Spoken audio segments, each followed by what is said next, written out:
vaxtınız xeyir əziz izləyicilərimiz, kanalımıza abunə olmağı unutmayın. Öncədən kanalımıza abunə olduğunuz üçün sizə təşəkkür edirik. Ne var Allah'ım. Aryanton değilsiz, aryanton şu olmalıdır da. Allah'ım. Ay yoldaş, onun sana adyatın yoktur. Bir de uyandırdı, o da gözüme düşür, Allah köməyin olsun. Söhbət Gəncə şəhərinin mərkəzində Mirzə Ələkbər Sabir küçəsində yerləşən bu restorandan gedir. Elə ki hava qaraldı, vur çatlasın başlayır. Ətrafa yayılan musiqi, mənzillərə yüksələn qəhqəhələr yaxınlıqda yaşayanların ciddi narazılığına səbəb olur. Dörd bir yanı yaşayış evləri ilə əhatələnən bu məkanın adı Bay Esa Lunch'dır. Axşam saatlarında daha çox qonaq qaralı olan bu məkanın səs-küyü axşam saat 9-dan sonra dözülməz bir hal alır. Az əvvəl təqdim etdiyim görüntülər də məhz bu səs-küyə görə yaranan narazılıqdan idi. Müsahiblərim deyir ki, xüsusilə həftə sonları buradan keçmək müşkülə çevrilir. Restorana gələnlərin avtomobillərini arxa küçədə saxlaması məhəlləyə giriş-çıxışı məhdudlaşdırır. Onu da deyim ki, iaşə obyekti bu ilin fevralından fəaliyyətə başlayıb. Şikayətçilərin dediklərindən belə başa düşürük ki, restoran bəzi günlərdə gecə saat 12-dən sonra da fəaliyyət göstərir.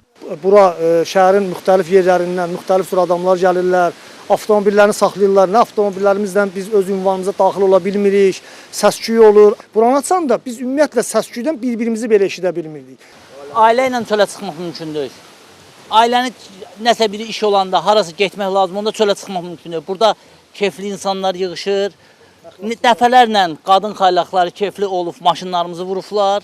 Qeyd edim ki, çəkilişi adı çəkilən Mirzə Ələkbər Sabir küçəsində axşam saat 11-də aparırdıq. Bunu sakinlər özləri istədilər ki, biz də real mənzərəni görə bilək. Düzdür, çəkiliş zamanı obyektdən musiqi səsi gəlirdi, amma yüksələn səslə yox. Odur ki, işin əslini öyrənmək üçün yaxınlaşırıq restorana. Bizi girişdə restoranın rəhbəri olduğunu deyən bu xanım qarşıladı. Aysel Babayevanın elə ilk sözü bu oldu ki, restoranda canlı musiqi saatı artıq bitib.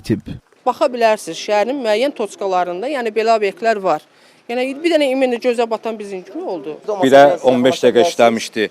Natiq, siz burada əyləşmişdiniz. Yaxınlaşın evdə.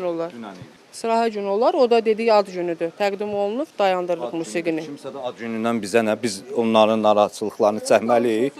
Xeyr, indi biz demişik də, 12 tamamda ola bilər, ad günü təbrik ola bilər. İstəmişdi, müraciət etmişik ya yox. Bəli, düzdür. Sonra vətəndaşların şikayəti ilə bağlı deyə bilərəm ki, vallahi də 12-dən sonra mahnının səsi aşağı salınır. Təəssüf ki, tərəflərin bu sağlam dialoqu çox da uzun çəkmədi. Çox keçmədi. Digər şəxslərin də söhbətə qoşulması kiçik bir gərginliyə səbəb oldu.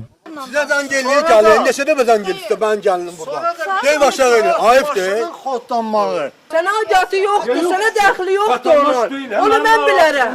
Gecə saat 1-ə qədər davam edən söz-söhbətə çox keçmədi Gəncə şəhər polis idarəsi əməkdaşları yaxınlaşıb şəhər mərkəzindəki asayişi bərpa etdilər. Hər iki tərəfin şikayəti dinlənildi, problem nəzarətə götürüldü. Gəncə şəhər baş polis idarəsinə daxil olmuş müraciətlər əsasında şəhər ərazisində fəaliyyət göstərən obyektin gecə saatlarında yüksək səs yayımı ilə ictimai asayişi pozduğu müəyyən olunub. Polis əməkdaşları tərəfindən obyektin fəaliyyəti yoxlanılıb və qanun pozuntularına yol verilməsi aşkarlanıb.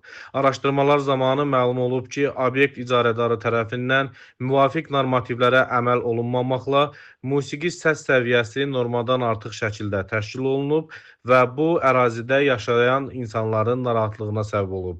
Faktla bağlı obyekt icarədarı ilə profilaktiki söhbət aparılıb və onun barəsində İnzibati Xətalar Məcəlləsinin müvafiq maddəsi ilə protokol tərtib olunaraq inzibati tənbih tədbiri görülüb. Real TV-nin ərazidəki çəkilişindən dərhal sonra artıq sözgedən vəziyyətlə bağlı lazımi tədbirlər görüldü. Problemə verilən operativ reaksiya nəticəni də çox gözlətmədi. 4 aydır yuxu yata bilmirik deyən sakinləri bundan sonra artıq sakit bir gecə gözləyəcək.